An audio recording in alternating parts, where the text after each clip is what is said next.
All right, joining the show, veteran guard who split time between the Wizards and Rockets last season. But let's just talk about the Rockets. We are thrilled to welcome Austin Rivers back to the program. Nice reception here in Oakland. I think those fans know, Austin, that you're going to be a free agent in a couple weeks. They just want to make sure you keep them in mind. That's all. What do you think about returning to the Rockets next season versus testing the market? Well, I think everybody right now is kind of going through the evaluation process. I know they are, as everybody has seen. So, I know that organization right now is evaluating everybody. So I think they're trying to figure out what direction they want to go in. And I can only control what I can control. So I'm just trying to work on the things I need to work on this summer and see how everything goes. It seemed, though, when I saw you during the season, you seemed so much more comfortable there than you did, say, in Washington earlier in the year. Yeah, it was night and day. It's definitely just a good fit, being on a playoff team. When you go somewhere and the only mindset is trying to win, right? It's easy to play. It's easy to play basketball, man. And that's no knock against DC. I joined that team at a time where they were trying to figure out everything. So it's just bad timing. But the best of basketball is when you just go in the game trying to win. Everything else kind of just flows. You don't have to worry about agendas and all that other stuff. So it just was a good fit, and I had a good time there. What about James Harden? We've had a lot of former players come through the show and say, look, he's great. There's no doubt he's great. What he does, the numbers, it's not like anyone else is putting them up, so it's hard to do. But they felt like the style of play. We heard it from Scottie Pippen. We heard it from Tracy McGrady. We heard it from Kobe Bryant, saying that style of play they didn't feel like was going to win a championship. Is that fair?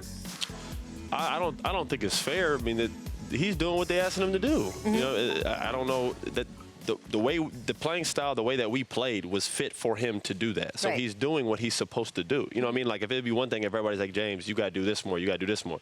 We're going to play this style. Like, that's just not the case. James is playing the way that our system is tailored around him to do what he does, and he does it. I mean, I'm not going to sit up here and say something about James. Without James, we wouldn't have been in the playoffs in the first place. So, you're right.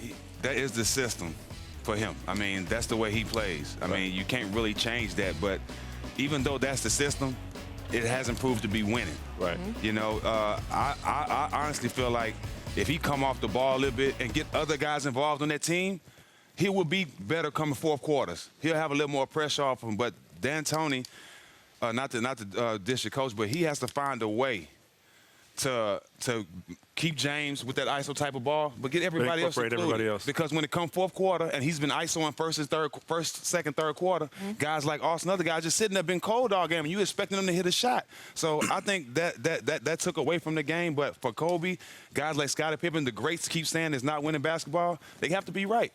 And that's tough for a guy to really sit there, when you're cold and now expected to hit a shot. I mean, you don't have to answer it. I've been there, so I get it. We've all been there.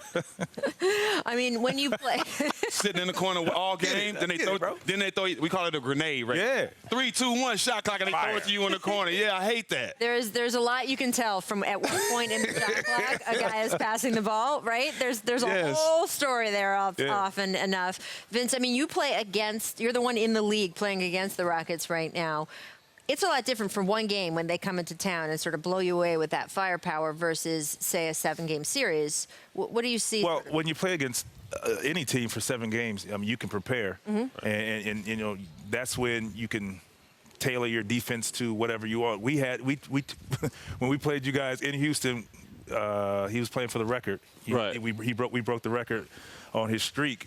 We prepared a couple of games before that how we wanted to play him. Just kind of, for us, it was creating a playoff atmosphere, even though we weren't making the playoffs. And this was a test for us to see, what we were trying to accomplish. So.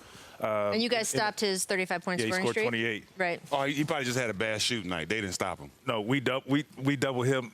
Okay, he had a bad shoot. He had a bad shoot. We double him. Ain't no stopping James Harden. But no, I mean, you just have to. We had to sacrifice some things, but that's just tough when it comes to the playoffs. You have to utilize your entire team. They're extremely important, and we're seeing that now how important your other guys are. So you want them to be in the flow and involved, because when you get into the playoffs, that's what happens. You're going to need those guys. All right, so the Rockets are going to keep trying to figure this out.